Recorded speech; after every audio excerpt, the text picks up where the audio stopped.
This is The Ring's Mike Coppinger, and we're here in Greenpoint, Brooklyn for Box Raw Sparring Club with The Ring magazine, here with boxing superstar Devin Haney. He's going to attempt to become 3-division champion on November 22nd in Riyadh in the Ring 4 card against Brian Norman Jr. Devin, thank you for being here with us. And I give you a lot of credit because you're one of those guys that you'll fight really anybody. Yeah. You were going to fight Teofimo Lopez, you were going to fight Ryan Garcia in a rematch, and then when Brian Norman scored that massive knockout in Japan against Jin Sasaki, you said, bring him to me. Yeah, I mean, that's the kind of fighter that I am. I've been showing that for years and years and years. This is not my first rodeo. I've been fighting, top guy after top guy. And after this, Brian Norman would just be another guy on my resume that I was supposed to be. Look, you're a guy, you're still getting better, even though you're at the top of the game. Why do you think more fighters in part of your generation don't have that same mentality of, it doesn't matter if I lose, it doesn't matter if something happens to me, I want to fight the best and the biggest? Nah, but I don't go in there with the mindset like, oh, it don't matter if I lose, because I go in there with the mentality that I'm going to win. So I think that I'm better than these guys. I think that, on an even playing field that they can't beat me. So I just want to test it against the best fighters in the world. I want to keep making the biggest fights, being on the biggest events, and making the most money possible. So you think it comes down to confidence? Yeah, no, for sure. Some guys they feel like a guy is better than them, and they feel like they may lose, so that's why they don't want to fight the best fighters in the world. But me, I'm different. I genuinely believe in my skills. I believe in my team, my preparation, and November 22nd will just be another night that I'm victorious, and me just proving myself once again. And Brian Norman's a young guy. I think he's only 24, and he's proving himself too right now. But he's coming off a couple. No. He did what he was supposed to do against the guys that they put in front of him that we don't know. We know Jin Sasaki because Brian Norman knocked him out, and he was on a highlight reel. We didn't know him for being this big, dominant fighter who was champion and defending. And we don't know him as an established fighter. We knew him as a guy after the fight that Brian Norman knocked out and put on a highlight reel. Yes, you're right. He has not fought on the A level yet. I didn't know who he was before that. Oh, I knew Jin Sasaki was. Certainly, he wasn't an A level guy, like you said. You fought guys like Vasily Lomachenko, who's a future Hall of Famer, and beat him. You fought Ryan Garcia. We know what happened there. With the list goes on and on. Jojo Diaz, Gamboa, Linares. My Cambosis twice. You just keep Ramirez. You just keep going on. My list goes on and on and on of established fighters who've been at the top, just like me. Right. So obviously, you know boxing. You've watched Brian Norman's fights. You don't know until you get in there. But do you rate his power from watching his fights?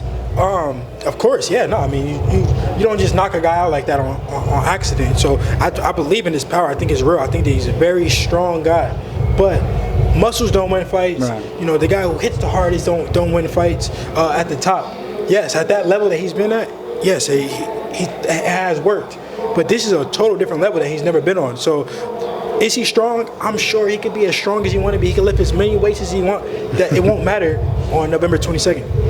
And we saw you and Brian Norman get into it at the hotel. You were telling him you're small, and this is going to be your first fight at the full-fledged 147 pounds weight class. Your last fight against Jose Ramirez, dominant win, was at what, 143 catch weight, I believe. Yeah. Do you think you're the bigger man? Yeah, no, I do think that I'm a bigger man, but it don't matter what weight. This guy's not on my level, so it didn't matter if we was at 144, 147, 140. It wouldn't have mattered. I think that I'm levels above him, and it will show. It's not about me being bigger than him or me being smaller, him being big. It doesn't matter.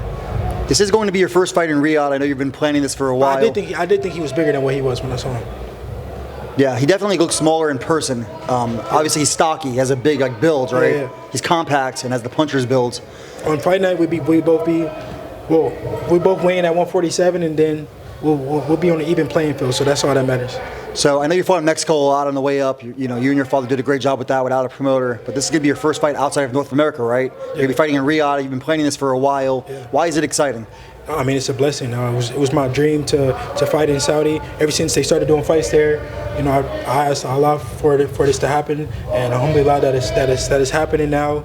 And it's for another world title, another chance for me to prove myself. And what better time? And how do you think that helps you build your brand?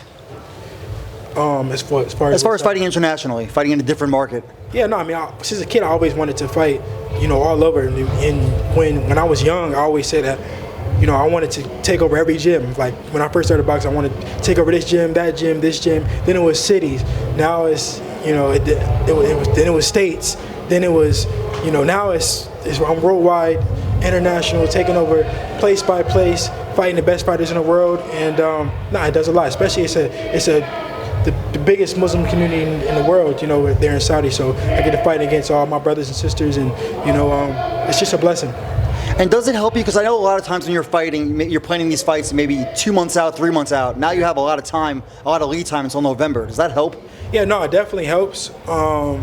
Even though, like, I'm always, I never get fully out of shape. I'm always training. I'm always staying ready because you just never know. But yeah, it definitely helps, especially me fighting at 147. Gives me time to prepare and just be better for me going up in weight and just dissecting Brian Norman as a fighter.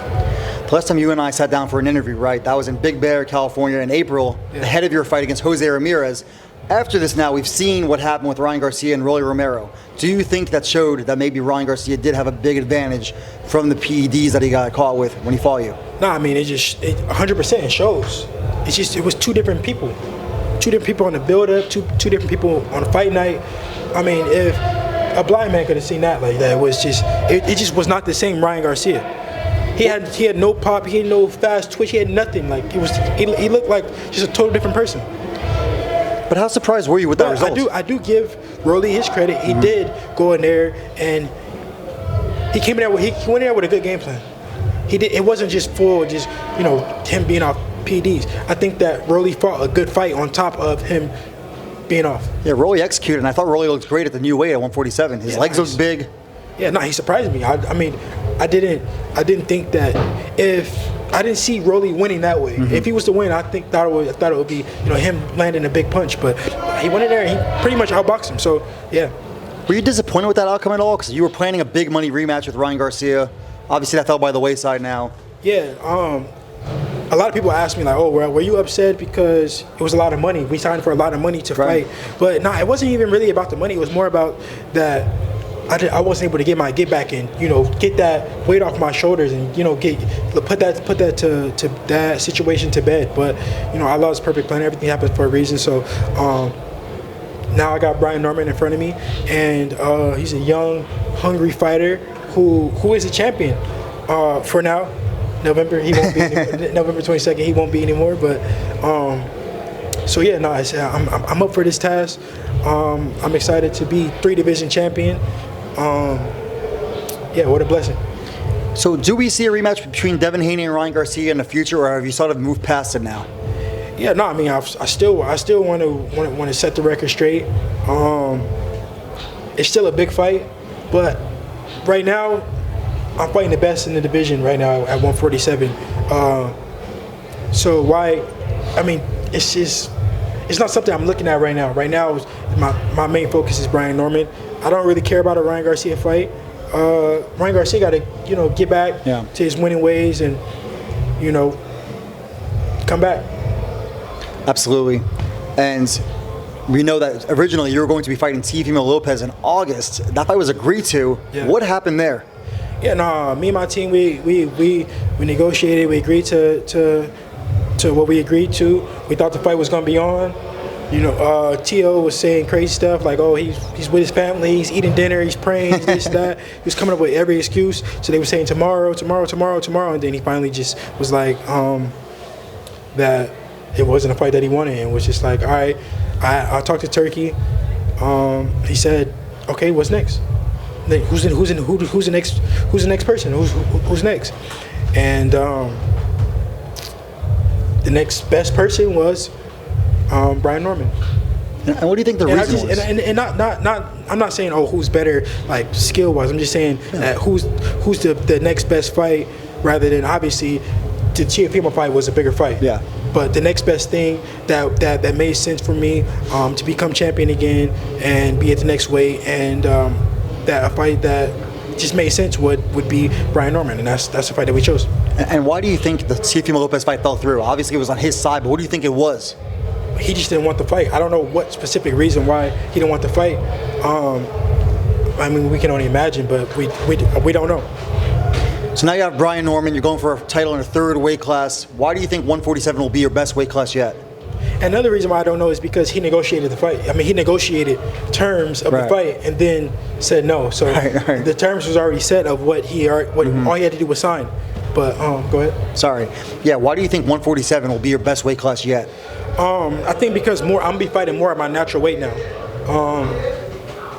140. Even though I felt great at 144, I felt, my weight cut was very minimal. I went into camp super disciplined, and I had a good weight cut at 144. But 147, I think I would be even better. I'm just a naturally bigger guy than, I was squeezing myself down to 135 for a long time.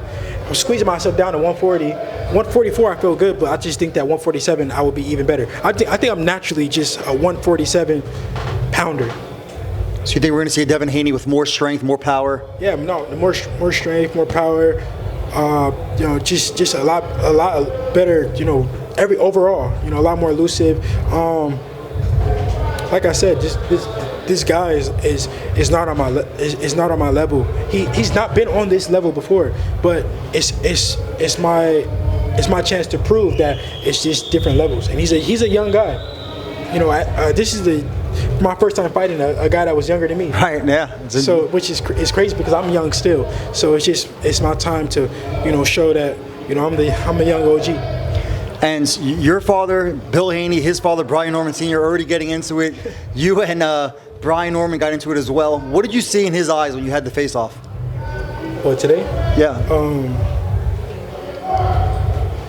He gonna prepare. I'm gonna prepare. It don't matter what I see in his eyes. I can say what I want to say. He gonna do whatever he gonna do on fight night. I'm gonna do whatever I'm gonna do on fight night, and the best man gonna win, and that's me, of course. Thank you so much to Devin Haney. We're gonna watch him November 22nd, the Ring 4 against Brian Norman Jr. as he goes for a title in a third weight class at welterweight.